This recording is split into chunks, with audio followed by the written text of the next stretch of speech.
তৃতীয়বার গণহত্যা চালানোর সুযোগ দিব না। দেখেছি যে আন্তর্জাতিক অপরাধ ট্রাইব্যুনাল গঠিত হয়েছে।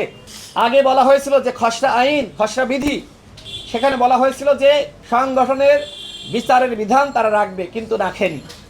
আমরা নতুন করে আইন সংযুক্ত করার আহ্বান করছি এবং আওয়ামী লীগকে নিষিদ্ধ করতে হবে। আওয়ামী লীগ যে গণহত্যা চালিয়েছে বাংলার জমিনে, এই আওয়ামী লীগ দলটি আর থাকতে পারে না। অবশ্যই আওয়ামী লীগকে নিষিদ্ধ করা হবে। গণ অধিকার পরিষদ কখনো এ বিষয়ে আপোষ করবে না। গণ অধিকার পরিষদ শুরু থেকেই বলে আসছে যে আওয়ামী লীগকে আমরা তৃতীয়বার গণহত্যা চালানোর সুযোগ দিব না। ফ্যাসিবাদের আমলে উন্নয়নের নামে লুটপাট, অর্থ পাচারে যারা জড়িত ছিল তাদের গ্রেপ্তার ও বিচার নিশ্চিত করতে হবে। আমি একই সাথে যুক্ত করি 14 সালে, 18 সালে, 24 সালে যে সকল ডামি এমপি, অবৈধ এমপি, ভোটচোরের এমপিরা ছিল তাদের সম্পদ বাজেয়াপ্ত করতে হবে, তাদেরকে দুদকের মাধ্যমে পাকড়াও করতে হবে। এখনো পর্যন্ত এই সরকার এই 3টি অবৈধ নির্বাচনকে আইন করে এখনো পর্যন্ত অবৈধ ঘোষণা করে নাই।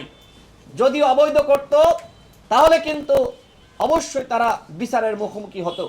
বরং আমরা দেখি ডামি এমপিরা এই সকল উপদেষ্টাদের আশপাশে ঘুরে বেড়ায়, তদন্ত করেন, বের হয়ে আসবে। আপনারা দেখেছেন যে অনেক সাংবাদিক, অনেক অ্যাক্টিভিস্ট তারা বড় বড় মহানায়কদের বিরুদ্ধে কিন্তু সামাজিক যোগাযোগ মাধ্যমে তারা লিখছে। আমরা বিপ্লবী বা কোনো নায়কের বিরুদ্ধে কোনো অভিযোগ শুনতে চাই না। আমরা চাই স্বচ্ছতা, জবাবদিহিতা। আমরা চাই এই উপদেষ্টা পরিষদ আগামী 2 সপ্তাহের মধ্যে তাদের সম্পদের হিসাব জনগণের সামনে দাখিল করবে। একই সাথে আমরা শুনেছিলাম যে প্রত্যেকটা মন্ত্রণালয়ে নির্দেশ দেওয়া হয়েছে সরকারি কর্মকর্তাদের আর্থিক হিসাব জনসম্মুখে দাখিল করা হবে।